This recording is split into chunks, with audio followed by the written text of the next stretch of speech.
All right, we're live. It's me, Wendy, and I've got Dr. Sara Smith today again. Welcome back to my group. And if you're on Facebook, how are you guys doing today? I'm going to have the comments open. So definitely, if you're hopping on, say hi, let us know where you're from. If you're catching the replay later, hashtag replay, so we can come back and we can answer any of your questions. I've also got YouTube going today. So please definitely don't be a stranger on YouTube. You all ask us questions and chat with us. We're going to talk about our virtual retreat, the gift of freedom, at the end. And we're going to start with just some things that I hear you guys tell me you're challenged with. And I got with Sara and I said, let's come on live on Thursday and let's chat about how we've overcome some of this stuff. Because I know, Sara, you've got some tools in your toolbox. I've got some tools in mine. And that's why we came together. We're going to end with our why and why we came together with this virtual retreat. Does that sound good, Sara? It sounds wonderful. It really does. Because tools only get in the toolbox because we need them ourselves. And so there's a lot of personal journey and reason for those tools being there. Yeah, I'm really, really excited to share some things with you guys about the virtual retreat that we have coming up in the end. So we definitely want to hold space for that and any questions that you have in response to that. But let's start with, I know we always start with eating and food. Yeah, well, it's fantastic. It's great. And I do feel like stress is part of that. And sometimes food comes into play because of stress. And maybe that is a coping mechanism. I had someone message me right before we got on, a few minutes before, and say, I'd love to chat with you about food and my emotions. So that's a big one. But Sara, let's just chat about some things that you and I have learned to help us overcome and be more resilient when it comes to stress. I know that stress can be beneficial. We just often don't think of it that way. It's our bodies trying to tell us something. It is. And I know that's what you do. Yeah, with the background of being a physical therapist, I had the unique ability to really want to be in tune enough to sit with people in their physical pain. And from that experience of sitting with them in their physical pain, I really started to see this connection of stress. They weren't just experiencing physical pain. They had relationship issues. They had issues going on with their children that were greatly distressing to them. They were contemplating career changes or retirement changes or financial issues. There was something else always going on that went along with the physical pain, usually, in a majority of the cases. But when I really started experiencing this for myself and started noticing, like, oh my goodness, my body is tense or my body is weak because I feel weak. My mind is telling me that I don't know what I'm doing, that I'm not strong enough, that I'm not good enough, that I need to work harder. That perfectionist kind of inner critic mindset. When that really kicked off, I started in my own body experiencing the tumultuous issues. So pelvic pain, lower back and hip pain, instability. I had definitely, and still do off and on issues with instability and I was really not meaning to, but just started to notice the correlation between what was happening in the mind, my thoughts, my beliefs, my emotions, to what then I was experiencing. And where your body was storing the stress. That's interesting. Yeah. And interestingly too, I remember, so I was in home health at the time, and I was just on a quest to notice my body. And I was noticing that I was just sucking in everything. I was just so tense in my belly as I would be driving around from patient to patient. And then, of course, that came up into the jaw and the shoulders, as you can see even in the video. Mhm. And as I just let I just practiced letting it go. I didn't judge it. I didn't do anything with it. I just kind of practiced like, okay, let's soften that abdomen. And what I noticed was it was like, as I was tensing, all of this energy was shunted back up to my head. And I just was feeling emotionally lost. And as I released and I softened and I felt myself kind of grounding and coming back Mhm. down into my body, maybe all the woes in the world didn't go away, but certainly I was much more quickly able to make courageous decisions and actions for myself. I was able to suddenly tap back in more clearly to what I needed and what was important to me. And I was noticing like, gosh, that going and having ice cream for lunch, because that's one of the options when you're on the road and you Mhm. live in a rural area. Like, Or yeah, when I do Bojangles that, was yeah, Bojangles. Yes, it's like what you have, I was like, gosh, that doesn't feel good. And so then I then was able to take some of those additional steps to feel better. So for me, the body, there's a book about it, but the body keeps the score, and really the mind Ooh, The is Body Keeps the so. Score. That's a I've good gotta one. write that one. It's a good Okay. one. Yes. The when the mind, most of us are disconnected, and we're just really living up in our head, and we're Mm. not accessing really both sides of the brain accurately. They're I working call it together at all diet times. brain too. That's a Diet beautiful brain. way to put it. Yeah. Mhm. And it's stress brain, right? Diet brain is stress brain. Stress Diet brain. brain is inflammation brain. Diet brain is Bully where brain. Bully bully. body bully Yeah. brain. Yeah. Yeah. And we all have it. So, you know, I was writing in my journal this morning, you and I, Wendy, in our own ways have healed or really significantly reduced that diet brain or that bully brain in certain aspects of our life. And we are so multifaceted. We have all these different aspects of our life, and you and I may have cleared it in some ways, but as we find and we giggle about behind the scenes, and what we want to giggle about today is there's still other ways that it's showing up. Like right now, I certainly Mhm. have had bully brain in my business, as an entrepreneur, as somebody who's stepping outside of the box. Me too. I'm not Yeah. passing out meal plans anymore. We're unlearning everything that diet culture has taught us, and it's definitely had its challenges. I know there's some dietitians in the group, and I'm actually getting ready to hold space for something with dietitians because there's such a shame around us as dietitians doing this work. And we Yeah. don't want to do it with the general public, so they follow me and they listen to me. And I remember following and reading the book, and they're going through that journey. They haven't made the decision yet because it's so hard when people see you as the dietitian. They should know how to do this. They shouldn't struggle with body image. They should be thin. What is thin anyway? And who came up with that? Diet culture. Like, so we have this idea Yeah. we can't be who we were created to be, and just let our bodies be and for a minute. And Mm. Coming back um to that state of rest. The other thing that mhm. I think, as you're talking about, the dietitians that are really more privately wanting to explore this, it is an inner change, to release kind of what the system and what culture has taught us.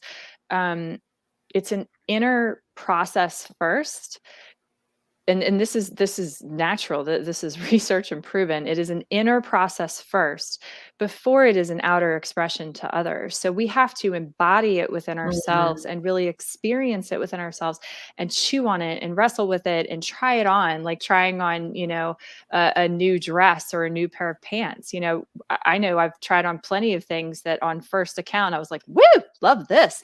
And then I get home and I try it on again and I'm like, that was the worst decision I ever made. This Lighting. feels terrible. So Or we the have to opposite, try it's things. terrible lighting when you're trying stuff on, and it's like, why do they do this in the dressing Right. rooms? Then you're like, this is not, there's like this 3-second rule. I think I heard it somewhere. It's like, no, longer than that, you start body checking, you start like analyzing yourself. 3 seconds. Do I look Oh, okay? like it or not? Yeah, because that's the inner wisdom. That really is Mhm. core. That's your core pelvic wisdom, which we talk about in the retreat. But it's one of the reasons I know that Wendy, you and I both wanted to do the retreat is, that I've hosted retreats, very, very transformative inner retreats for a while now. And when we go inward, we really can process and begin fully embodying into our DNA and into our cellular structure these tools that we want to experience, but perhaps we are starting to share them outward, but maybe not. I mean, we're all in a different process. Mhm. So I love how you shared that, because with the with some of the dietitians like who found this intuitive eating process and have shifted, because we're unlearning, and that's inner work before it's ever outer work. Yes, and then when it becomes the outer work. And I think it's really hard through the process when you're going through it to go through it alone. It's not possible, to be honest with you. So No, you scientifically, we need need another person. We need a mirror, we need a guidepost. guidance and support from other professionals, and then also a community. Something, there's something so amazing about a community of women coming together to Yeah. support each other that are going through the same thing, to learn from each other, to share their stories. Because I think we get this idea sometimes that we're going through this on our own, and we're not. We're not. And I hear it from so many women. It's okay. I'm going to be kind of talking about this on Monday too. Normalizing. We need to normalize our body. Like it's always like body positive or body negative that sends us into this spiral. I think body positive can too, because you're seeing all Oh, this big movement. It's like, why can't we just come to neutrality and because be? it's the both and, right? Like Mhm. it's the suffering on one side of the coin and joy on the other. We are both. And so when we're trying to be one, body positivity or body negativity, it doesn't feel right because it's not integrated in our system that way. It's not the world that we're in. The other thing that I would add, Wendy, to needing community and needing guidance is also needing what I'll call an inner compass. So that's, of course, really what I teach a lot, with really starting from the pelvis and pelvic wisdom. But it is truly a connection to your soul, and it's a connection to something greater than yourself, something greater than our little desires, and in air quotes, such a that may be God, that may be Allah, that there's all sorts of different forms of this. So being respectful of everything, and we need that connection to not just other people, but when we're in community, we start seeing that reverent connection to something really special that is divinely orchestrating and contributing to our lives, I think. And for me, that is definitely God. That is definitely, I know the people in my group that I talk about all the time. It's like He created us, and we've come so far from that with diet culture.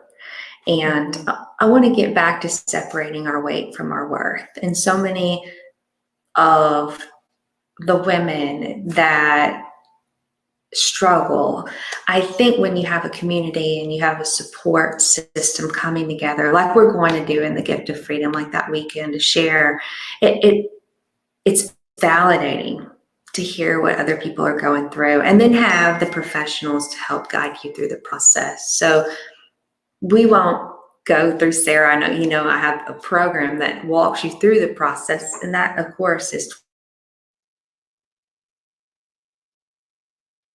can to share some of the best tools in our toolbox with you that we can to help you tap back into your body, to help you become a more confident, make confident choices, whether that's about food, whether that's about stress. I think going back to stress, that's the root cause of so much. And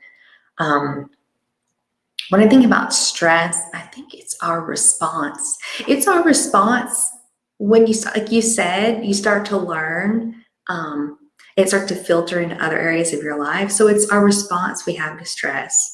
It's our response we have to the moment when we find ourselves in a pint full of ice cream. It's like, okay, instead of guilting, shaming, going into a negative spiral, we can ask ourselves now questions why we find ourselves here time and time again. And is it truly nourishing us? So we're going to walk you guys May 22nd, 23rd through the process so that you have more tools to take home with you to start to help you on this journey, no matter where you're at. If you're dipping your toes in, or if you're like an intuitive eater, but you find yourself needing help in other areas of your life. Now you're okay with food, but you find yourself falling back into patterns in other areas of your life. Like Sarah was, we fall, whether it's business, we're human. We're all spiraling upward. Yeah. Yeah. Wendy, the other thing that I think is one of the greatest tools that a retreat can bring, especially this type of retreat. I don't think a lot of retreats are doing what you and I are doing, in my personal opinion, but is inviting in self-compassion, and choosing compassion instead of the typical shame, shoulds, judgments, inner critic, hate that we really, the majority of us have learned and been conditioned to follow in our own families and our friendships as young women, and certainly from the culture, is just compassion, like you said, right? Like when you find yourself in the pint of ice cream. I know I found myself in it the other day. Instead of the judgment or the, oh my gosh, it was just simply like, I'm here for you, and what are you feeling right now? What's going on? It sounds like things are a lot. And really sitting with myself in that space. Yeah. And I was just thinking about any questions that you guys have as we chat through this. Let me know. I was thinking about the process and what that looks like. I know that a lot of people will say, these virtual retreats, if it's something, and I'm saying this from experience with my membership, many times people will come on or they won't come on because it's hard to show up, especially virtually, and put your face on a camera and meet other people and open up and chat. And that's why I want to emphasize how healing it is to be in a community of support with two professionals that can help you work through these things. And it's not easy, I know, to open up about things you're going through. But when you do, that's when the growth happens. That's when you can take things and learn from them and leave the weekend and implement them into your life. Yeah, I had to share too, because I've done several virtual retreats now. Not that I've led them, but have participated in them. And I was a little skeptical, being kind of a lover of in-person retreats and somebody who leads them. The virtual retreat was fantastic because I was able to really create a little safe space in my own home, or, there were a few times actually where I went elsewhere to kind of create that space. And that felt really invigorating for me, and empowering to be able to do that. But it also felt way more applicable because I was like in the trenches in between sessions, of just living my life. And so I actually got a lot more out of it, where sometimes when I go to an in-person retreat, you really are truly out of your daily routine.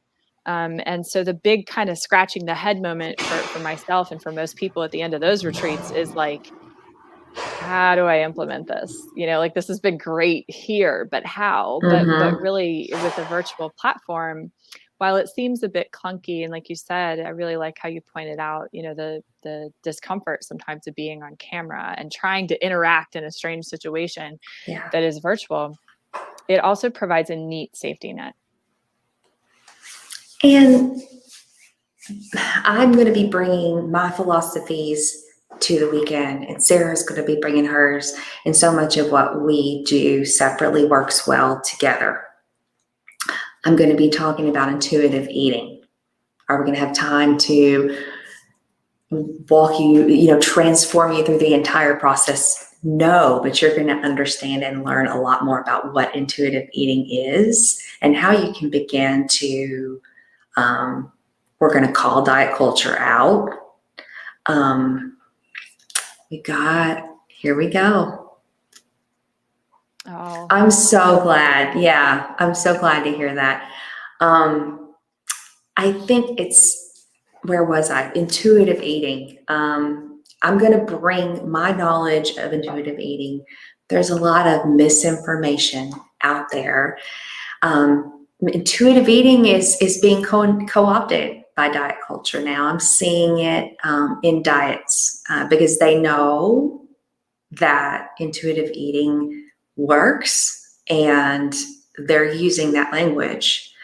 So I want to be able to give you the knowledge and the education that you need to help you get curious and continue I have to going on that piggyback on journey. that, Wendy, Okay. because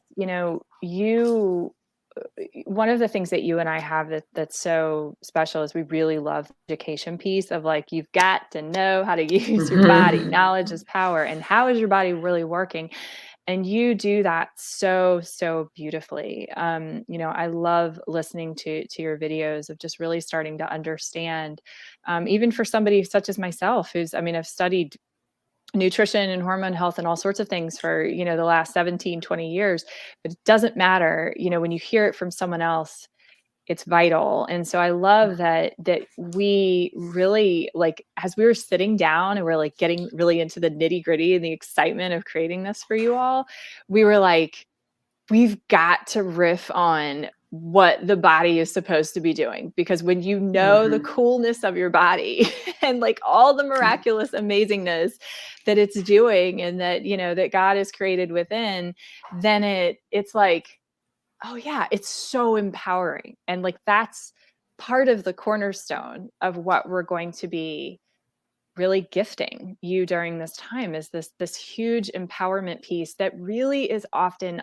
misunderstood, or you go to the internet and you're not getting accurate information. I even got some information yesterday from a teacher, and then when I went back to my research articles, it was not accurate. So we have to, Mm. we're always learning and evolving. So guided professionals is key. I'm taking that away. And you mentioned gut health, stress, hormones. These are the things that come up in my group a lot. Adrenals. These will all be topics of discussion this weekend too. And I think we called that talk something your mama never told you about your body. Yes. Or something like that. Nobody teaches us this stuff. Nobody teaches us how our Right. bodies are supposed to work. They're just supposed to Right. work. They're just, or, I come back to this all the time, Sarah. It's not about information. If it were just more information Oh, that we could get and process, we would all be good by now. yes. We would all be fantastic. Yes. But we're not. We're all working through our own journey to grow. And for some people, it is food, and they struggle with food. And some people, it's time and stress. And how do I make the choices that are necessary for myself to thrive? I think all of that boils down to, well, I don't think I know, it all boils down to what's, the beautiful amount of research that's come out on adverse childhood experiences, and that all of Mm, us, whether we've had a very privileged childhood or not, we have really a pandemic of when we're young experiencing trauma. And that may be just a stress response, right? That may be getting lost in the grocery store. That may be, a feeling of abandonment, a divorce, a parent who, was really overworking and not emotionally available or didn't know how to be emotionally available. It just beliefs that we pick up on, and it's Right. all Maybe your usually out of parent love, had stuff right?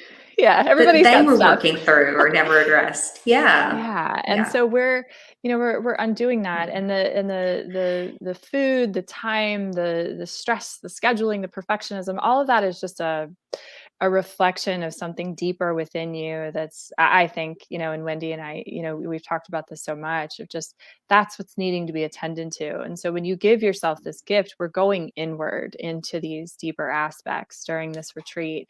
And retreat time it's sacred time. It really is. It's not easy to create. It is really not easy to find or to be like or to prioritize it. What do you think, Wendy? I think it's difficult to prioritize, but when I do, it's awesome. What about you? Totally.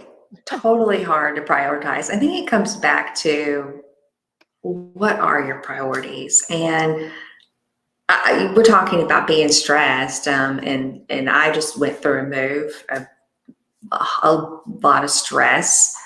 But I have to sit back and ask myself, one, where am I going to be at next year? Is this thing that stressing me out right now today? Is it going to be stressing me out next year?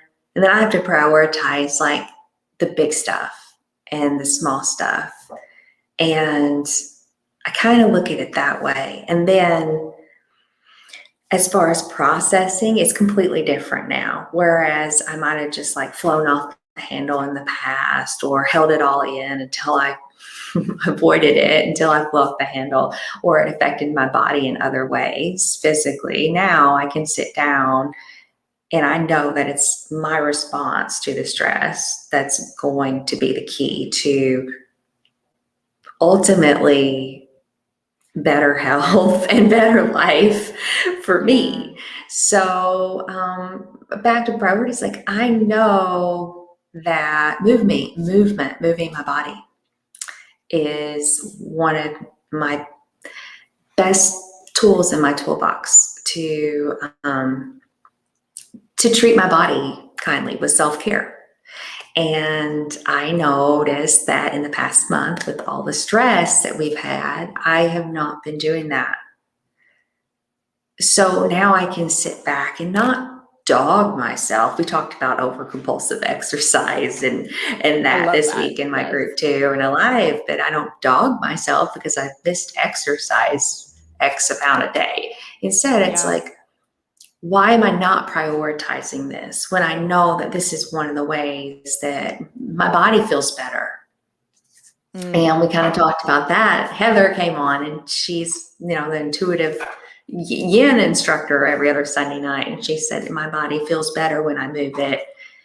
And she moves it in that way that actually is really great for your stress levels, for releasing stress, for tuning back into your body. So, maybe that's not HIIT workouts or sprints. Well, So it it's changes as prioritizing. it changes based on our Yeah. hormonal levels and time of the month, Mm-hmm. but also season of life. Don't you think? Season I of mean, it life. really does. We don't. Yeah, hormonally, we do not need the same thing in our 20s that we need or that worked in our 20s that we need in our 40s, 50s, 60s, and all of it, 30s, any of it. Yeah. And then our bodies are going to change and be different throughout the seasons of life too. I think there's diet Self-compassion. culture. Yes, diet culture tells us we are supposed to look like we're 20 when we're 50, and we're not. And we have babies, and we go through seasons of life that are more stressful, and finding that compassion is so important. Yeah. So Mm. I think all of those things are going to be components of this virtual retreat. Wendy, And you and I have so large soapboxes, and you know what I mean? Like we're like We got this. So it's going to be really We fun. do. I think where we wrap it up is I think we've talked about community and the importance of community. We've talked about having professionals to guide you is so important. And I think lastly, just knowing that we're talking about priorities here, that you're worth the investment. Mhm. So many times we don't prioritize ourselves because we can find a million other things to invest in, and you're worth the investment. And that's, I mean, Beautifully said, girl. That's it. yeah. And so if you would like to chat with us, learn more about the retreat, the early bird discount ends tomorrow. So definitely reach out, DM, comment, say me in the comments. If you're watching the replay, hashtag put me, and we'll come back and we'll chat with you, because we're going to be keeping this retreat, like Sara said, sacred, safe. We're not opening it up to like 100 people. We want you to be able to learn it, to grow, and to leave with some tools that you have and some things to think about and access to us. So, yeah, leave your comments. Leave me below if you want more information. Is there anything else you want to add, Sara? No, you said it beautifully, Wendy.